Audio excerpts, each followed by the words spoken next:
Passé de 20 minutes sur les antennes de Presse Afrique TV. Mesdames, Messieurs, bonjour et bienvenue dans le journal des JT de ce lundi 8 avril 2024. Nous démarrons cette édition avec la lutte contre le tabagisme dans le cadre d'un atelier avec les journalistes santé et population et développement. Drame Sec interpelle par ailleurs le gouvernement d'Ousmane Sonko qui se fixe entre autres priorités la jeunesse de prendre les mesures idoines pour combattre ce fléau. Pour ce faire, il invite l'État à miser sur la taxation des produits du tabac. C'est un reportage fait par ITV. Au niveau du Forum civil, nous nous sommes rendus compte qu'il faut impérativement que l'État taxe davantage le système du tabac, taxe davantage les prix du tabac, pour qu'il ne soit plus accessible non seulement aux jeunes, aux enfants, mais également qu'ils puissent avoir des revenus pour pouvoir faire face au tabagisme. Il y a pas mal de dépenses aujourd'hui qui sont effectuées pour soigner des personnes victimes de cancer, qui sont souvent causées par le tabagisme. Donc, hormis la taxation du tabac, vraiment nous voulons accompagner ces organisations qui depuis longtemps travaillent dans ce domaine-là pour que le gouvernement interdit de façon définitive le tabagisme dans les lieux publics. Fumer dans les lieux publics doit être interdit définitivement au niveau du Sénégal et qu'il soit effectif. Parce que non seulement les tabagiques se tuent, mais ils tuent également les non-fumeurs. Donc les fumeurs se tuent, ils tuent également les... Concernant le nouveau gouvernement, il constitue le duo chargé de gérer l'économie et les finances du Sénégal. Abdourahmane Sarr et Cheikh Diba, respectivement économistes et inspecteurs des impôts, deux technocrates à la tête d'importants ministères. Portrait signé par Keller Diop. Profil pour le secteur, Dr Abdourahmane Sarr est un économiste expérimenté ayant fait ses preuves dans le secteur de la recherche. Il a des compétences en macroéconomie, économie internationale, politique économique, analyse politique et affaires africaines. Il obtient un BBA avec une spécialisation en finance et économie. Intéressé par le domaine, il poursuit jusqu'à l'obtention d'une maîtrise en économie puis doctorat à l'université George Washington. En 1997, Dr Abdourahmane Sarr intègre le FMI, Fonds monétaire international, et y travaille pendant 15 ans. Spécialiste des questions monétaires, il démontre l'étendue de ses compétences dans cette institution. Aussi, en dirigeant des missions dans plusieurs pays et territoires, il a aussi été conseiller macroéconomique du FMI, puis à la BCEAO, Banque centrale des États de l'Afrique de l'Ouest, de 2005 à 2007. En 2009, Dr Abdourahmane Sarr occupe le poste de résident du FMI au Togo et au Bénin. Dr Abdourahmane Sarr est le président du Centre d'études pour le financement du développement local, un groupe de réflexion basé à Dakar.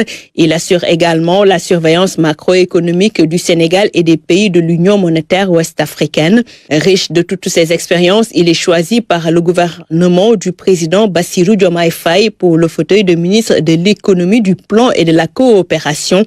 Fort de son engagement, il entend relever les défis liés au secteur. Autre nouveau entrant dans ce gouvernement, Cheikh Diba, nommé ministre des Finances et du Budget. Il a été admis à l'université Cheikh Anta Diop de Dakar, puis à l'École nationale d'économie appliquée ENEA, où il obtient simultanément une maîtrise en sciences économiques et un diplôme d'ingénierie en planification économique et gestion des organisations. Cheikh Diba a par la suite intégré le programme de DIA en gestion politique économique de l'Institution africaine de développement économique et de planification de la Commission économique pour l'Afrique, IDEP de Dakar. Pendant 3 ans, il a fréquenté l'école d'économie de la Sorbonne dans le cadre du parcours modélisation statistique économique et financière. Au plan professionnel, Cheikh Diba a bouclé 16 ans d'expérience dans l'environnement des finances publiques sénégalaises. Cet inspecteur des impôts et des domaines a travaillé comme vérificateur au sein des unités opérationnelles de l'administration fiscale. Cheikh Diba a aussi assuré les fonctions de conseiller technique du directeur général du budget.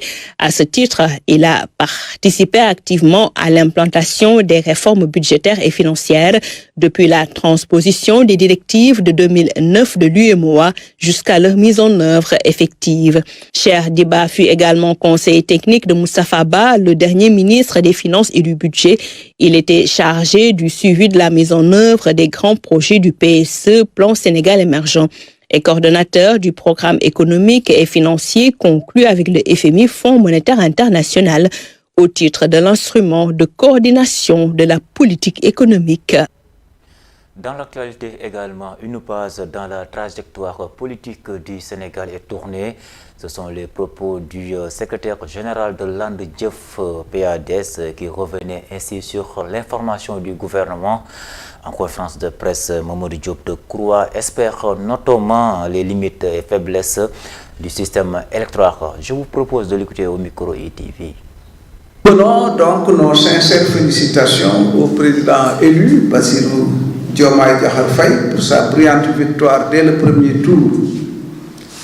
Nous exprimons l'espoir que les rencontres prévues par le nouveau chef de l'État nous permettront de revenir sur toutes les limites et faiblesses d'un système électoral qui aura quand même procuré beaucoup de satisfaction pendant ces 30 années d'existence.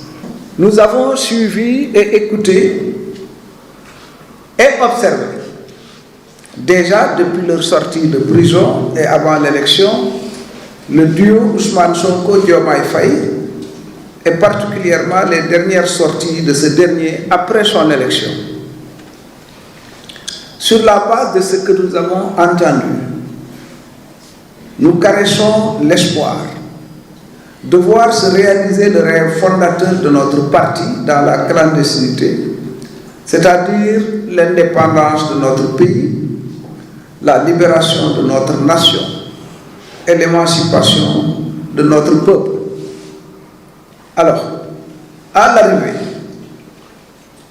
l'arrivée, la quasi-totalité des fédérations et des sections de notre parti, ainsi que les responsables et militants et sympathisants de la diaspora, ils ont pratiquement tous voté. Puis nous terminons cette édition à Mbacké Kadior, laisse ces mots, un village historique de la confrérie mouride qui manque quasiment de tout, l'eau et l'électricité qui font défaut. D'où le cri de cœur des habitants de cette localité. C'est un reportage fait par Gora Ndaglo. Je vous propose de l'écouter. Village historique et important de la confrérie mouride, Mbacké Kadior manque de tout. L'éclairage public et l'approvisionnement en eau potable laissent à désirer si l'on en croit le porte-parole du village. Nous n'avons pas de courant ni d'eau potable. La population souffre énormément à cause de cette situation précaire. Le défunt khalife général des Mourides avait posé d'importants jalons, mais depuis lors, rien n'a été fait. Et Mbacké Kadior est un village important. Le village connaît un boom démographique. Ainsi, l'attaque fréquente des colonies d'abeilles reste également un problème pour les habitants de Mbacké Kadior.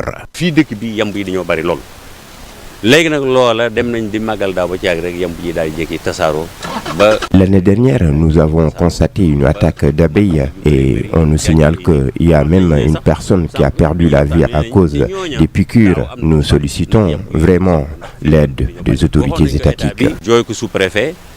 pour mu waxal ñu ko monsieur le gouverneur waxal ñu ko ci kaw nga xam ne ñoo ko hiérarchie ci kaw bëggoon lépp saafaraw. À cet effet, Mbacké Kadior sollicite l'appui et l'accompagnement des autorités étatiques. ñu bëggoon nag dëkk bi gouvernement bi bàyyiwaat ci xel ci kaw assainissement bi. Nous ne demandons rien que l'aide du gouvernement car Mbacké Kadior en a besoin. L'eau et l'électricité restent également une demande. Mbacké Kadior est devenu maintenant une ville.